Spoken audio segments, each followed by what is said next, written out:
আজকে আমি নিজেই মোটামুটি কনফিউজড নিউজ নিয়ে আলোচনা করব নাকি গিভঅ্যাওয়ে রেজাল্ট দেব। আজকের ভিডিওতে আপনারা মোটামুটি মনে হয় প্রায় 10 জনের মতো লাকি উইনার বিভিন্ন রকমের গিফট সামগ্রী পেয়ে যাবেন, কারণ আমাদের চ্যানেলে অনেকগুলো গিভঅ্যাওয়ে চলছিল যেগুলো রেজাল্ট আজকের ভিডিওতে দেওয়া হবে। সেই সাথে অনেকগুলো দারুণ টেক নিউজ রয়েছে। সো ফার্স্টে টেক নিউজ দিয়ে শুরু করছি, দেন আমরা মাঝেও দিতে পারি। সো ভিডিও দেখতে থাকুন। প্রথমেই গেমিং স্মার্টফোন ASUS ROG 6 স্মার্টফোনটি আগামী মাসে লঞ্চ হতে যাচ্ছে, আগামী মাসের 5 তারিখে, অর্থাৎ জুলাই মাসের 5 তারিখে নিউ ইয়র্কে লঞ্চ হবে এই স্মার্টফোন। প্রতি বছর এই ASUS এর এই গেমিং ফোনের জন্য আমরা ওয়েট করি। এই ফোন বাংলাদেশ মার্কেটে আনঅফিশিয়ালভাবে আসবে, অফিশিয়ালভাবে আসবে না।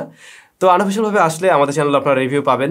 হ্যাঁ, সবাই হয়তো কিনবেন না, কিন্তু জানতে দোষ কি? ধরুন একটা বাটন ফোন যেমন থাকে হ্যাঁ তেমনই, কিন্তু একটা বাটন ফোন যদি অ্যান্ড্রয়েড অপারেটিং সিস্টেমে রান করে তাহলে কেমন হয়? অনেক জোস হয়। সো আপনারা কমেন্ট করে জানাবেন এইরকম কোনো একটা ফোনের রিভিউ চান কিনা। সেই ক্ষেত্রে আমি অবশ্যই এমন কোনো রিভিউ দেওয়ার ট্রাই করব। কমেন্ট করে জানান। Xiaomiর অত্যন্ত সুন্দর স্মার্টফোন Xiaomi Civi স্মার্টফোনটির রিভিউ আমাদের চ্যানেলে দেওয়া হয়েছিল। তো ওই ফোনের সেকেন্ড জেনারেশন Xiaomi Civi 2 খুব শীঘ্রই লঞ্চ হতে যাচ্ছে। স্মার্টফোনটি কী কী অফার করছে সে ব্যাপারে মোটামুটি এখন আমরা জানতে পারছি। যেমন 120 হার্টজ রিফ্রেশ রেটের প্যানেল থাকবে এবং যতদূর সম্ভব এটা অ্যামোলেড প্যানেল। প্রসেসর সেকশনে Qualcomm Snapdragon 7 Gen 1 recently launch হলো এই প্রসেসর, এবং অলরেডি আমরা Oppo Reno 8 সিরিজে ব্যবহার হতে দেখেছি এই প্রসেসরটি। Charger 67 watt. আর ওই যে সুন্দর ডিজাইন প্রিভিয়াস জেনারেশন যেমন ছিল। Xiaomi Civiর ফোনগুলো মূলত আমার যা মনে হয় ফিমেলদেরকে টার্গেট করে আসলে তৈরি করা হয়। যে কোনো বাজেট থেকে আমরা যখন একটা ক্যামেরা স্মার্টফোন কেনার চিন্তা ভাবনা করি তখন আমাদের মাথায় যেটা আগে আসে, আমরা সনির সেন্সর আছে এমন কোনো একটি ফোন নেওয়ার ট্রাই করব। কারণ স্যামসাংয়ের যে সেন্সরগুলো তার তুলনায় সনির সেন্সরে আমরা ভালো কোয়ালিটি দেখতে পাই। তো সনি মোবাইল ফোন ক্যামেরার জন্য আরও একটি নতুন সেন্সর নিয়ে আসছে, IMX800, যা 54 মেগাপিক্সেলের 1/1.49 ইঞ্চ। হয়তো খুব শীঘ্রই স্মার্টফোনে আমরা এই সেন্সরটি ব্যবহার হতে দেখব। আচ্ছা, এই দুটো তো দেখালাম, স্যামসাং গ্যালাক্সি S22 আলট্রা আর iPhone 13 Pro Max। বলছিলাম এই দুটোর ক্যামেরা কম্প্যারিজন করা যেতে পারে। আমার ইচ্ছা আছে আগামীকালকে ভিডিওটি নিয়ে আসার জন্য। চোখ রাখবেন অবশ্যই চ্যানেলে। স্যামসাংয়ের নিজস্ব প্রসেসর Exynos, তো Exynosের আপকামিং ফ্ল্যাগশিপ প্রসেসর 2300, যা আমরা সাধারণত যে এই লেভেলের ফ্ল্যাগশিপ স্মার্টফোনে ব্যবহার হতে দেখি। তো আপকামিং Exynos 2300 প্রসেসরটি হতে যাচ্ছে 3NM এর। জিপিইউ এবং এনপিইউ সেকশনে আমরা বড় রকমের ইমপ্রুভমেন্ট পেতে যাচ্ছি। 3NM মানে সুপার পাওয়ার এফিশিয়েন্ট হতে যাচ্ছে অবশ্যই। এরপরে আস্তে ধীরে 2, তারপর 1, তারপরে কই যাবে। ডিজিটাল চার্জ স্টেশনের তথ্য অনুযায়ী আপকামিং ভিভোর কোন একটি ফ্ল্যাগশিপ স্মার্টফোনে 200 ওয়াটের চার্জার থাকবে। মানে জাস্ট চার্জে বসাবেন, এরপরে একটা চায়ের কাপে চুমুক দেবেন, দেন দেখবেন আপনার ফোন ফুল চার্জ। ভাইলোক আগামীকাল দেশের মার্কেটে লঞ্চ হতে যাচ্ছে Oppo F21 Pro 5G।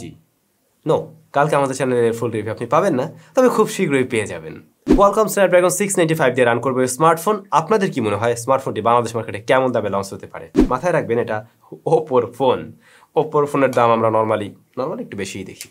So আপনাদের কি মনে হয় ওই স্মার্টফোনটা কেমন দামে লঞ্চ হতে পারে? Redmi K50 সিরিজের আরও একটি সদস্য Redmi K50 Pro Ultra স্মার্টফোনটির ব্যাপারে আমরা এখন মোটামুটি অনেক কিছু জানতে পারছি। যেমন 8 Gen 1 Plus প্রসেসর নাকি থাকবে, তারপরে এটাতে 2K প্যানেল থাকতে পারে 120 হার্টজ হাই রিফ্রেশ রেটের, যা মূলত OLED প্যানেল। ব্যাটারি 4800 mAh এর এবং মেইন ক্যামেরা থাকবে 50 মেগাপিক্সেলের শুটার। এছাড়াও 100 ওয়াটের চার্জার দিয়ে নাকি আসবে ওই স্মার্টফোন। ভাই ব্রাদার, ধৈর্য ধরে টেক নিউজ দেখার জন্য ধন্যবাদ। এবারে আমরা চলে যাব আমাদের গিভঅ্যাওয়ের রেজাল্ট জানতে। তো আমাদের চ্যানেলে বেশ কয়েকটা গিভঅ্যাওয়ে চলছিল। এর মধ্যে একটি যে আমি একটা স্মার্টফোনকে পানির মধ্যে ভিজিয়ে দেন ওটাকে বরফ করে ফেলি, তখন বলছিলাম যে একটা স্মার্টফোন আপনাদের জন্য থাকবে আর কি। সো ওই একটা। তারপরে আমাদের যখন 19 লাখ হলো তখন আরেকটা গিভঅ্যাওয়ে ছিল যেখানে 3 জন লাকি উইনার ছিলেন। তারপরে আরেকটি হলো পছন্দ শপের, যেখানে 3 জন লাকি উইনার রয়েছেন। আর অন্যটি হলো রেইনবো গ্যাজেটের। প্রত্যেকটারই আমরা এখন রেজাল্ট দিতে চাই। আমি সরাসরি কম্পিউটারে যাব এবং সেখানে গিয়ে কমেন্ট পিকারের মাধ্যমে আমি রেজাল্টগুলো দিতে চাচ্ছি। তো বলার কিছু নেই, আপনারা নিজে নিজে দেখে নেবেন কে কে উইনার হলেন। তাহলে চলুন যাওয়া যায়।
অনেক অনেক অভিনন্দন যারা হয়ে গেলেন উইনার।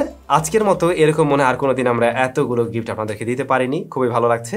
তো যারা উইনার হয়েছেন অবশ্যই আমাদের ফেসবুক গ্রুপের মডারেটরদের সাথে যোগাযোগ করবেন, অ্যাডমিনদের সাথে যোগাযোগ করবেন, আপনার ঠিকানা দেবেন, দেন আমরা ভেরিফাই করে অবশ্যই আপনার ঠিকানায় আপনার গিফটগুলো দ্রুত সময়ের মধ্যে পাঠিয়ে দেওয়ার ট্রাই করব। আর যারা কিনা উইনার হতে পারলেন না, দুঃখ করার কোনো কারণ নেই, খুব বড়সড় গিভওয়ে আসছে আমাদের 2 মিলিয়ন যদি হয়ে যায় আপনাদের ভালোবাসায়, তাহলে আমরা বেশ বড়সড় একটা গিভওয়ে করবো অবশ্যই, এবং আপনাদের সাথে মিট আপ করারও প্ল্যান আছে।